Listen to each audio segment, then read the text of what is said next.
Assalamualaikum warahmatullahi wabarakatuh. Kita akan lanjutkan pada sistem koordinat kartesius ya. Ingat kembali ya nak, koordinat kartesius itu ada suatu titik yaitu x dan y. X, y. X dulu baru y. Contohnya 2,5. X itu sama dengan absis X sama dengan 2, Y sama dengan min 5. Oke ya. X itu disebut absis,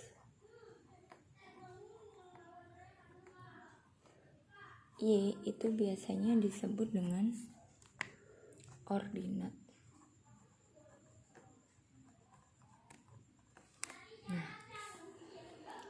Nah, kita akan membahas tentang posisi titik terhadap sumbu X dan sumbu Y ya. Ini terdapat pada halaman 46. Oke, kita lihat bidang kartesiusnya. Di sini ada titik A, B, C, dan D. Titik A ini terletak di mana nih? Terhadap sumbu X-nya. Terhadap sumbu Y-nya terletak di mana? Nah, oke, kita lanjut. Jadi untuk titik A sekarang ya. Titik A ini gimana cara bacanya? Dia terletak di antara titik berapa nih? Titik di angka 3 nih X-nya. Ya. X-nya di 3, Y-nya di 6. Cara bacanya adalah titik A berjarak 3 satuan jarak ya. 3 satuan dari sumbu Y. Dari sumbu Y. Ini jaraknya ada berapa? Ada 3 satuan. Oke. Terus berjarak 6 satuan dari sumbu X. Gitu cara bacanya ya. Nih. Dari sumbu X. Maka kita dapat tulis titiknya 3,6. Sekarang yang B. Titik B berjarak, nah di sini ada berapa nih? Min 5. Yang B, titik B berjarak minus 5. Berjarak 5 ya dari sumbu Y, tapi ternyata dia minus, maka kita tulis minus 5 satuan dari sumbu Y. Oke, dan berjarak 4 satuan dari sumbu, maka kita dapat tulis minus 5,4. Oke, titiknya. Terus lanjut cara baca untuk yang titik yang kecil. Di sini dia berjarak berapa nak? Berjarak dari sumbu Y itu dia 6. Berjarak 6. Berjarak 7 satuan, 7 ya. Jaraknya dari sumbu Y itu berapa?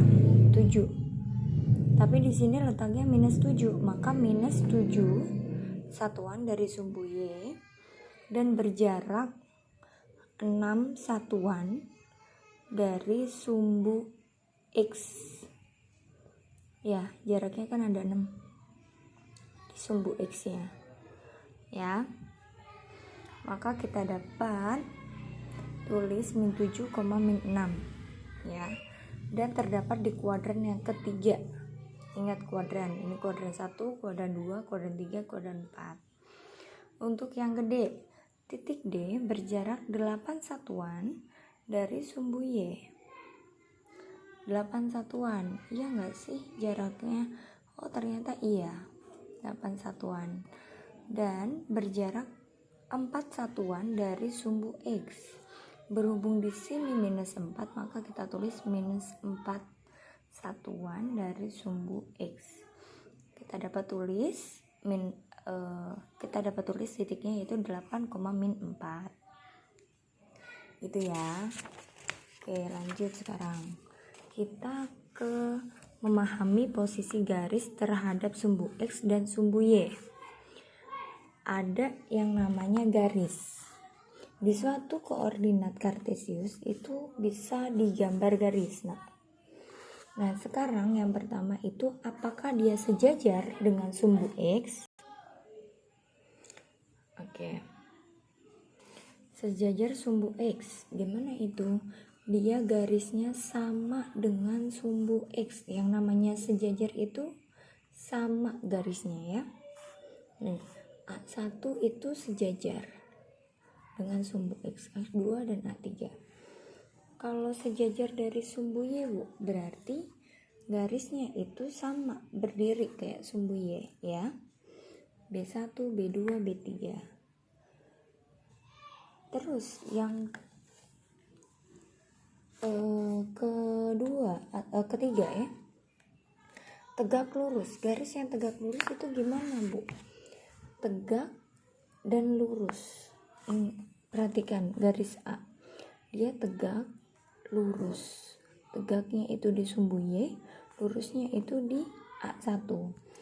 Maka yang tegak lurus terhadap sumbu Y itu ya A1, A2, A3 ya. Paham? Lanjut. Untuk yang tegak lurus sumbu X, perhatikan. Tegak lurus sumbu X nih. X-nya lurus, yang tegaknya yaitu B3, B1, B2. Ini tegak lurus dengan sumbu X. Ada lagi nih, garis yang saling berpotongan. Garis yang saling berpotongan dengan sumbu X dan Y. Nih, C1, C2. Ini berpotongan ya. Dia berpotongan di sumbu X. Dia juga berpotongan di sumbu Y. Ini juga berpotongan di sumbu X. Yang ini juga sama, berpotongan dengan sumbu Y. Gitu ya. Paham ya, Nak ya? Baik, terima kasih. Ini ada di buku paket kalian halaman 57 ya. Kalau pengen melihat gambar lebih detailnya gitu ya. Terima kasih. Assalamualaikum.